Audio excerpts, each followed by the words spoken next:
بسم اللہ الرحمن الرحیم نحمد و نصلی علی رسولہ الکریم اما بعد فاعوذ باللہ من الشیطان الرجیم بسم اللہ الرحمن الرحیم۔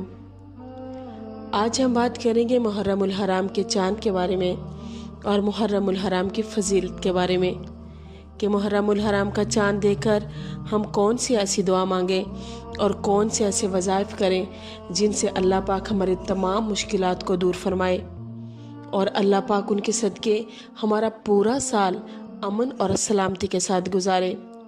ہماری اولاد، ہماری جان، ہمارا مال سب کو اللہ تعالیٰ ہر پریشانی، ہر تکلیف اور ہر اندیکھی مصیبت سے محفوظ فرمائے۔ محرم الحرام کا مہینہ بہت فضیلت والا مہینہ ہے۔ اس میں روزہ رکھنے کی، نفل پڑھنے کی اور تہجد پڑھنے کی، قرآن پاک کی تلاوت کرنے کی بہت زیادہ فضیلت ہے۔ ہمارے نبی پاک صلی اللہ علیہ وآلہ وسلم نے ارشاد فرمایا کہ رمضان المبارک کے بعد اگر پورا سال نفلی روزوں میں سے کسی روزے کی سب سے زیادہ اہمیت ہے تو وہ محرم کے روزے ہیں۔ آپ صلی اللہ علیہ وسلم نے یہ بھی فرمایا کہ محرم کے دنوں میں تم صدقہ کیا کرو، کیونکہ ہمارے لیے یہ ایک نیا سال ہے۔ ہم مسلمانوں کے لیے، مسلم ممالک کے لیے حقیقت میں یہیں سے ہمارا ایک نئے سال کا آغاز ہوتا ہے۔ اب ہم بات کرتے ہیں محرم کے وظیفے کے بارے میں کہ چاند کو دیکھ کر کون سا وظیفہ پڑھنا چاہیے۔ آگے جانے سے پہلے آپ لوگوں سے گزارش ہے کہ آپ ہمارے چینل کو ضرور سبسکرائب کیجئے، لائک اینڈ شیئر کیجئے اور ساتھ میں لگے بیل آئیکن کے بٹن کو ضرور دبائیے تاکہ ہماری ہر آنے والی ویڈیو آپ تک بر وقت پہنچ سکے۔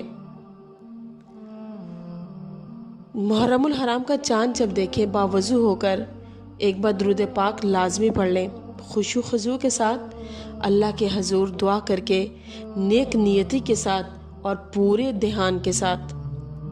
اس کے بعد سورۃ اخلاص کا لفظ لم یلد ولم یولد، اس کو 333 مرتبہ پڑھے۔ لم یلد ولم یولد کو 333 مرتبہ لازمی پڑھے اور اس کے بعد ایک بار پھر درود پاک پڑھے اور اللہ تعالیٰ سے اپنی پریشانی کی دعا کرے۔ یہ ایسا وظیفہ ہے جس سے بہت سے لوگ اپنی مشکلات کو دور کر چکے ہیں اور بہت سے لوگ اللہ تعالیٰ سے اس کے ذریعے امن اور سلامتی مانگ چکے ہیں۔ اگر جب آپ چاند دیکھیں اور آپ نہ پڑھ سکیں تو کوئی بات نہیں، آپ کو جب بھی محرم کا چاند نظر آئے آپ تب دیکھیں اور اس دعا کو ضرور پڑھیں۔